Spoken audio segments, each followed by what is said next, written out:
What's going on, guys? It's your boy Ajed and welcome to another Artery Gear Fusion video. And for today, I will be talking about speed tuning and why it is very important in the game. So veteran gacha players or players who played a lot of gacha games already know that speed is king in this game. Especially for people who played Epic 7.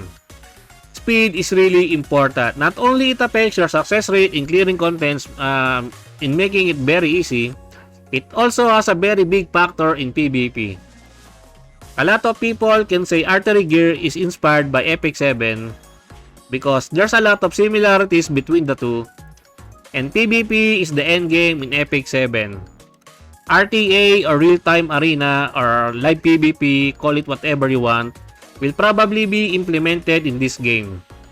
And so is the Guild War. So, if you want to lean towards the PvP endgame content, you should really know the value and importance of speed mechanics in this game. So, speed determines who will take action first. So, if you take a look at your units, let's say this one, let's check your unit stats. As you can see here in the information, you have the speed stats here. Speed determines who will take the first action in the battle system.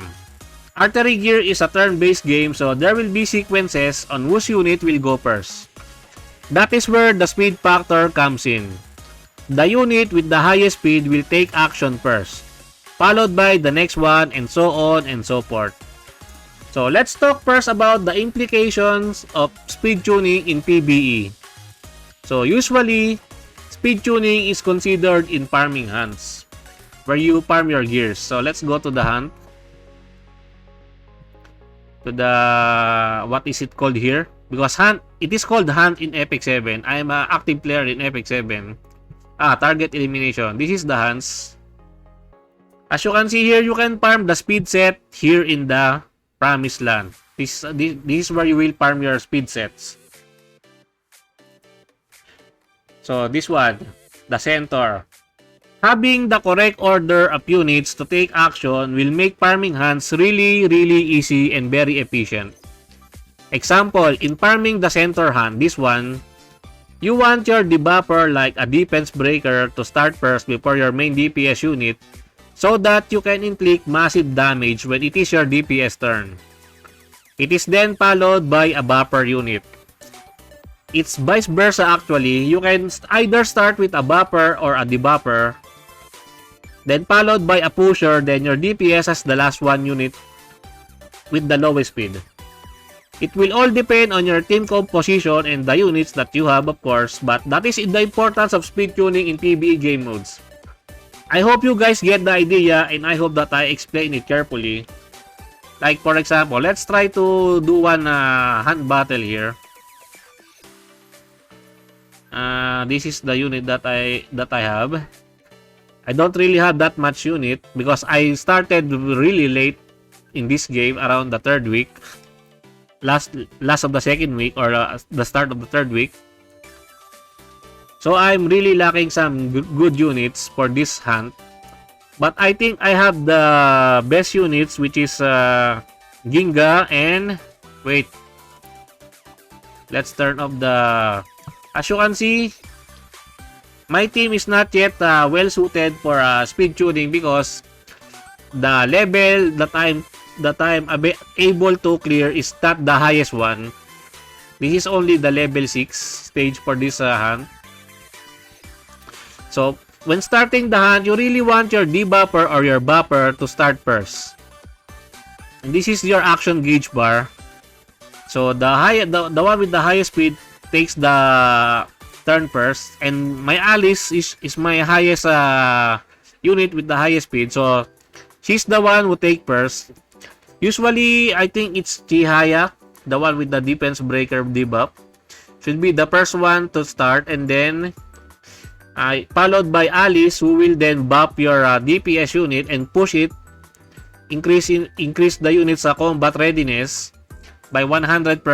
Like in this case, Alice will push Ginga, and then Ginga will use her S2, then followed by her S1, and so on. And then Morris here will use her second skill to then increase the speed of your DPS unit.